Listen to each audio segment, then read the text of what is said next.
1781 সাল ব্রিটিশ শাসনামলে বাংলার প্রথম প্রতিষ্ঠিত জেলা যশোর। প্রায় 250 বছরের পুরাতন এই জনপদ ঐশ্বর্য বহন করে আন্দোলন সংগ্রাম, শিল্প সংস্কৃতি ও ইতিহাস ঐতিহ্যের। ইসলামী আন্দোলনের ক্ষেত্রেও রয়েছে এই জনপদের বর্ণাঢ্য সংগ্রামের ইতিহাস। সীমান্তবর্তী জেলার মানুষ ইসলাম প্রিয় ও ন্যায় বিচারের প্রশ্নে তাই আপোষহীন। দেশের গণতান্ত্রিক অগ্রযাত্রায় বিভিন্ন আন্দোলন সংগ্রাম এবং ন্যায় ও ইনসাফের সমাজ গঠনে এই জেলার মানুষের রয়েছে অনেক ত্যাগ ও কুরবানির নজরানা। দীর্ঘ ফ্যাসিবাদী শাসনামলে প্রকাশ্যে সাংগঠনিক কর্মকাণ্ড করতে পারেনি জনগণের প্রিয় সংগঠন বাংলাদেশ জামাত ইসলামী। জামাত শিবিরের জন্য যা করার আমরা করব এবং এদের বাংলাদেশে, স্বাধীন বাংলাদেশে এদের রাজনীতি করবার কোনো অধিকার নাই। আমি বেঁচে থাকতে দিন কায়েমের সংগ্রামে খুন, গুম, হামলা, মামলা, গুলি, কারা নির্যাতন, রিমান্ড, হয়রানি, অর্থদণ্ড ও পরিবার ছাড়ার শিকার হয়েছেন অসংখ্য নেতাকর্মী। বাতিল আওয়ামী সন্ত্রাসীদের গুলিতে শহীদ হন মেধাবী মুখ মেরিন ইঞ্জিনিয়ার আব্দুল হাই সিদ্দিকী বুলবুল। যশোর সরকারি MM কলেজে খাবার প্লেট থেকে তুলে নিয়ে নির্মম নির্যাতন হত্যা করা হয় মেধাবী শিবির নেতা হাবিবুল্লাহ ও কামরুল হাসানকে। এখনও মায়ের কাছে ফিরে আসেনি আওয়ামী শাসনামলে গুম হওয়া বেনাপোলের শিবির নেতা রেজওয়ান। গুলি করে পঙ্গু করে দেওয়া হয়েছে শিবির নেতা ইসরাফিল ও রুহুল আমিনকে। নির্যাতনের পর পায়ে গুলি করে পঙ্গু করার প্রচেষ্টা চালানো হয়েছে সাবেক শহর শাখা ছাত্র শিবির সভাপতি জাহিদুল ইসলামকে। একই অবস্থার শিকার হয়েছেন রুহুল আমিন, আবুল কাশেম, মুসাইদ ইসলাম, সুলাইমান ও আলী কদর। অসংখ্য ছাত্র নেতা ও জামাত ইসলামের নেতাকর্মী, এমনকি নিরীহ মহিলা জামাত কর্মীরাও জেল জুলুম নির্যাতনের পরও আন্দোলনের পথ থেকে এক চুল বিচ্যুত করা যায়নি। সর্বশেষ 5 আগস্টের পর যশোরের খড়কি এলাকায় সন্ত্রাসী হামলায় শহীদ হয়েছেন জামায়াত নেতা আমিনুল ইসলাম সজল। শত বাধা বিপত্তি, প্রতিবন্ধকতা ও নির্যাতনের পরও দমিয়ে রাখা যায়নি জামায়াতের দেশ ও সমাজ গঠনের এই অগ্রযাত্রা। 2024-এর জুলাই বিপ্লবে ছাত্র জনতার সাথে যশোরে জামায়াতে ইসলামী ও ছাত্র শিবিরের সর্বস্তরের নেতাকর্মী সক্রিয় অংশগ্রহণ স্মরণীয়। এছাড়া স্বৈরাচার হাসিনা বিরোধী আন্দোলনে দীর্ঘ লড়াই সংগ্রামের ইতিহাস এই জনপদের মানুষকে অনুপ্রেরণা দেয়। যশোরের মাটি কেবল পলিমাটি নয়, এই মাটি দিন কায়েমের লড়াইয়ের সাক্ষী। ব্রিটিশ বিরোধী আন্দোলন থেকে শুরু করে স্বাধীন বাংলাদেশে ইনসাফ কায়েমের প্রতিটি বাঁকে যশোরের তৌহিদি জনতার অগ্রণী ভূমিকা অনস্বীকার্য। এই জেলা থেকে অসংখ্য প্রথিতযশা আলেম, ওলামা এবং ইসলামী চিন্তাবিদ কাজ করেছেন দেশ ও জাতির কল্যাণে। যশোরের প্রতিটি জনপদ বহন করে মুহাদ্দিস শাহ ওয়ালিউল্লাহ দেহলভী রহমতুল্লাহ আলাইহির আদর্শিক উত্তরাধিকার। বাংলাদেশ জামায়াত ইসলামী এই জনপদের মানুষের হৃদয়ে স্থান করে নিয়েছে তাদের সমাজ সেবা, ন্যায় পরায়ণতা ও চারিত্রিক মাধুর্য দিয়ে। জেলা সংগঠনে বিভিন্ন সময়ে নেতৃত্বে ছিলেন মাওলানা আব্দুল ওয়াহেদ, মাস্টার মশিউল আজম, মাওলানা আজিজুর রহমান, অধ্যাপক আব্দুর রশিদ। বর্তমানে বিশ্ব ইসলামী আন্দোলনের অন্যতম ব্যক্তিত্ব, পরিচ্ছন্ন রাজনীতিবিদ, মানবিক নেতা ডাক্তার শফিকুর রহমানের ক্যারিশম্যাটিক নেতৃত্বে গতিশীল বাংলাদেশ জামায়াতে ইসলামী। আমিরে জামায়াত নন্দিত জননেতা ডাক্তার শফিকুর রহমান কেবল একটি দলের নেতা নন, শোষিত বঞ্চিত মানুষের কণ্ঠস্বর। তত সময় মানুষের জন্য লড়াই করবো ইনশাআল্লাহ। চাঁদা আমরা নিব না, দুর্নীতি আমরা করব না।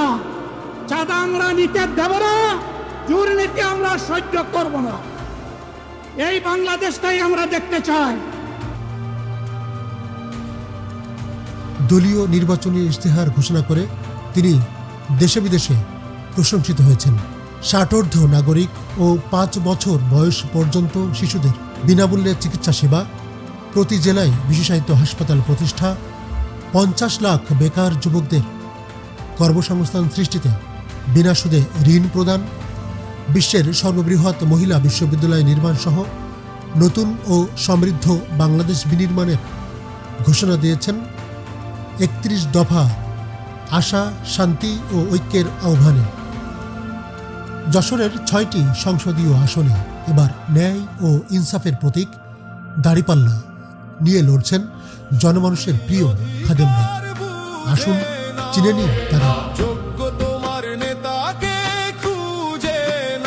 সংসদীয় আসন 85, যশোর 1 শার্শা।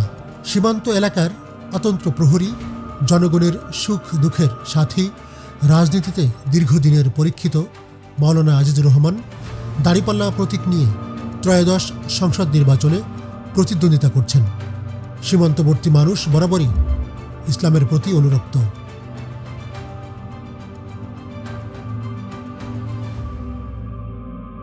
এই আসনে শক্ত ভিত্তি রয়েছে অসংখ্য ছাত্রের প্রিয় শিক্ষক মাওলানা আজিজুর রহমানের। তিনি দলের কেন্দ্রীয় কর্মপরিষদ সদস্য হিসেবে দায়িত্ব পালন করছেন। সংসদীয় আসন 86, যশোর 2, ঝিকরগাছা চৌগাছা।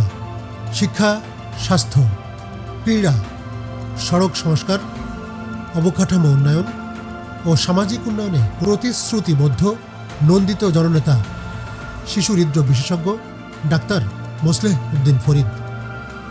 অবহেলিত এই জনপদে পরিবর্তনের অঙ্গীকার নিয়ে মানুষের দোরগোড়ায় পৌঁছে গেছেন তিনি। দুর্নীতিতে কাউকে সহযোগিতা না করা, জুলাই সনদ বাস্তবায়ন করা, দেশের স্বাধীনতা সার্বভৌমত্বের প্রশ্নে মাথা নত না করা এবং ঐক্যের বার্তা নিয়ে জনগণের কাছে যাচ্ছেন তিনি। ইতোমধ্যে সকল ধর্মীয় সম্প্রীতি ও শান্তি সৌহার্দ্যের বাণী হিন্দু, খ্রিস্টান ও বৌদ্ধ ধর্মের মানুষের কাছে পৌঁছে দিয়ে ব্যাপক জনপ্রিয়তা পেয়েছেন ডাক্তার মোসলেহ উদ্দিন ফরিদ। সংসদীয় আসন 87, যশোর 3 সদর। পুরাতন জেলা শহরের ব্যাপক উন্নয়ন করে পরিকল্পিত নগরায়ন হিসেবে যশোরকে গড়ে তোলার পরিকল্পনা করেছেন জননেতা ভিপি আব্দুল কাদের। এই শহরের ঐতিহ্যবাহী বৃহৎ শিক্ষা প্রতিষ্ঠান MM কলেজের প্রাক্তন মেধাবী ছাত্র তিনি। MM কলেজের সর্বশেষ ছাত্র সংসদ নির্বাচনে সাধারণ শিক্ষার্থীদের ভোটে ভিপি পদে বিজয়ী হন ছাত্র সংসদের ভিপি নির্বাচিত হই। সেই থেকে আমি ভিপি আব্দুল কাদের বলেই পরিচিতি লাভ করেছি। সদর আসনের মানুষের সাথে তার রয়েছে দীর্ঘদিনের দৃঢ় বন্ধন। নাগরিক অধিকার আদায়ের লড়াকু সৈনিক আব্দুল কাদের সদর আসনের মানুষের আস্থার প্রতীক, দাঁড়িপাল্লার কাণ্ডারি। সংসদীয় আসন 88, যশোর 4, বাঘারপাড়া অভয়নগর, বসুন্দিয়া ইউনিয়ন। কৃষক, শ্রমিক, পেশাজীবী ও মেহনতি মানুষের প্রিয় মুখ অধ্যাপক গোলাম রসুল ইনসাফ কায়েমের মিছিলে নেতৃত্ব দিচ্ছেন। সাবেক এই ছাত্রনেতা বর্তমানে জামায়াতে ইসলামীর যশোর জেলা আমিরের দায়িত্ব পালন করছেন। রাজশাহী বিশ্ববিদ্যালয়ের মেধাবী ছাত্র ছিলেন এই মজলুম নেতা। ভবদহের জলাবদ্ধতা নিরসনে কাজ করার ব্যাপক পরিকল্পনা রয়েছে তার। জলাবদ্ধতা দূর করে লক্ষ লক্ষ মানুষের যে দুর্ভোগ, এটা দূর করতে হবে। সংসদীয় আসন 89, যশোর 5, মনিরামপুর। ইসলামী আন্দোলনের শক্তিশালী দুর্গ, জেলার বৃহৎ উপজেলা মনিরামপুর। বাংলাদেশ সুপ্রিম কোর্টের সিনিয়র আইনজীবী, সাংস্কৃতিক সংগঠক এবং একাধারে লেখক ও ইসলামিক স্কলার গাজী এনামুল হক নির্বাচনে প্রতিদ্বন্দ্বিতা করছেন জুলুমের অবসান ঘটাতে।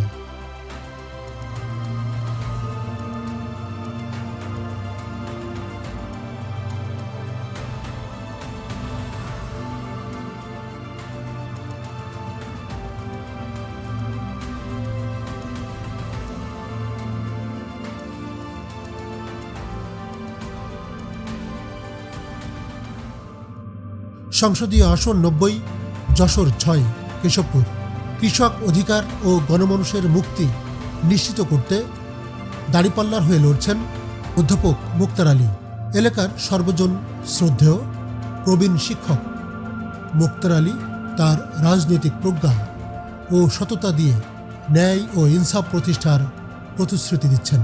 এলাকার প্রধান সমস্যা দীর্ঘদিনের জলাবদ্ধতা লাঘবে কাজ করবেন তিনি। একটি বাস্তবমুখী বিজ্ঞানসম্মত পদক্ষেপ গ্রহণ করে স্থায়ীভাবে জলাবদ্ধতা নিরসনের জন্য আপ্রাণ চেষ্টা করব।